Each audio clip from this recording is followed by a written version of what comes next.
मैं मौजूद हूँ अभी ग्रेटर नोएडा के नॉलेज पार्क में, और ये जो आप पौधे देख रहे हैं, ये पौधे लगाए हैं कुलदीप मल्लिक जी ने। कुलदीप मल्लिक जी ग्रेटर नोएडा के पूरे जो वातावरण है, जो वायु प्रदूषण है, उसको कम करने के लिए काम कर रहे हैं, और पौधों को लगाने का जो है प्रयास कर रहे हैं, ताकि जो प्रदूषण है उसको कम किया जा सके। और अब तक ये हजारों पौधे लगा चुके हैं, और लगाने के अलावा ये उसकी देखभाल भी करते हैं। हम आपको मिलवाते हैं कुलदीप जी से।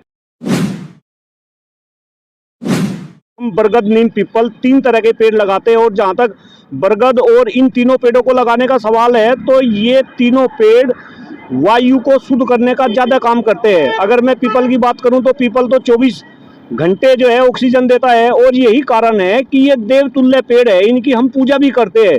तो इसी कारण से केवल और केवल हम 3 तरीके के पेड़ बरगद, नीम, पीपल के यहाँ नॉलेज पार्क में और आसपास के क्षेत्र में, और जहाँ भी संभव हो सके वहाँ पर जो है लगाते हैं।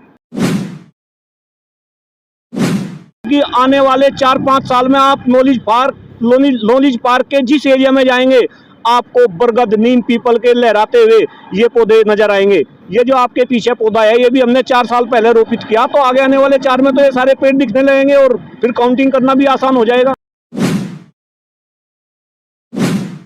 देखिए, मैं पिछले करीब 10 साल से मैं पौधारोपण के काम में लग रहा, पौधे लगा रहा, और बस मैं अपनी लाइफ का जो है आनंद ले रहा। मुझे खूब मजा आ रहा है इस काम में। पिछले 10 साल से मैं इस काम को कर रहा हूँ।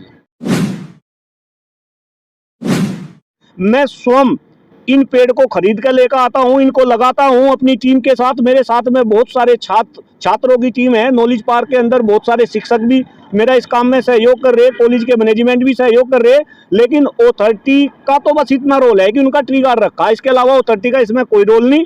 अथॉरिटी तो इतना भी काम नहीं कर सकती कि अगर ये पौधे लगा दिए, इनकी जो है गुड़ाई कराए और इनकी जो है सिंचाई कराए। अब धीरे धीरे गर्मी का सीजन आ जाएगा, एक पौधे को सप्ताह में कम से कम 2 बार पानी चाहिए, लेकिन अथॉरिटी इस काम को नहीं कर पा रही। इस बात का मुझे जो है भरपूर दुख है।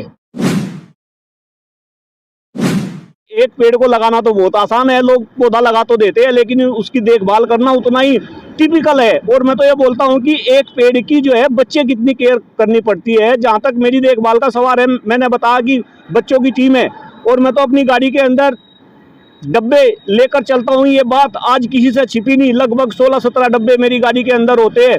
जब मैं सुबह घर से चलता हूँ, उन डब्बों को भरकर गाड़ी में रखता हूँ, तो एक डब्बे से मैं एक पौधे की सिंचाई करता हूँ। इसके बाद विद्यालय में आने के बाद जब मेरा लंच का टाइम होता है, तो लंच के टाइम में भी कम से कम मैं 1-2 जो है चक्कर गाड़ी के मारता हूँ। और फिर जब विद्यालय मेरा समाप्त हो जाता है 5 बजे के बाद, आप कभी भी नॉलेज पार्क में आएंगे तो डॉक्टर कुलदीप मलिक आपको या तो जो है खुरपी लेकर पेड़ों की गुड़ाई करते हुए मिलेंगे, या फिर आपको इन पौधों में पानी देते हुए मिलेंगे।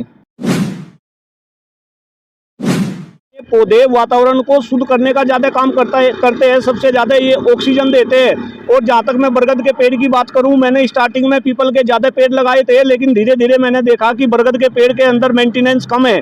अगर आप 3 साल तक एक बरगद के पेड़ को मेंटेन कर देंगे, तो इसके बाद फिर बरगद के पेड़ में मेंटेनेंस की ज्यादा आवश्यकता नहीं होती।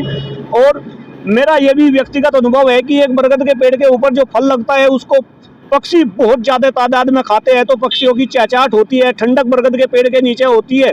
अरे ये तो वटवृक्ष होता है, और इसकी तो जो है हिंदू शास्त्रों में इसकी पूजा की जाती है। तो यही कारण है 3 पौधे लगाने का, ताकि ज्यादा से ज्यादा जो है वातावरण को शुद्ध किया जा सके। और एनसीआर में तो भाई वायु प्रदूषण को लेकर हाहाकार है। एयर क्वालिटी इंडेक्स हमेशा यहाँ तो 400 के ऊपर होता है, और कोई इसके विषय में बात नहीं करता, कोई चर्चा नहीं करता। मैं तो धन्यवाद दे रहा, आप जैसे मीडिया कर्मी खोज गए, आज जो है डॉक्टर कुलदीप मलिक से बात कर रहे हैं। आपका भी बहुत बहुत धन्यवाद, आपके चैनल का भी बहुत बहुत धन्यवाद।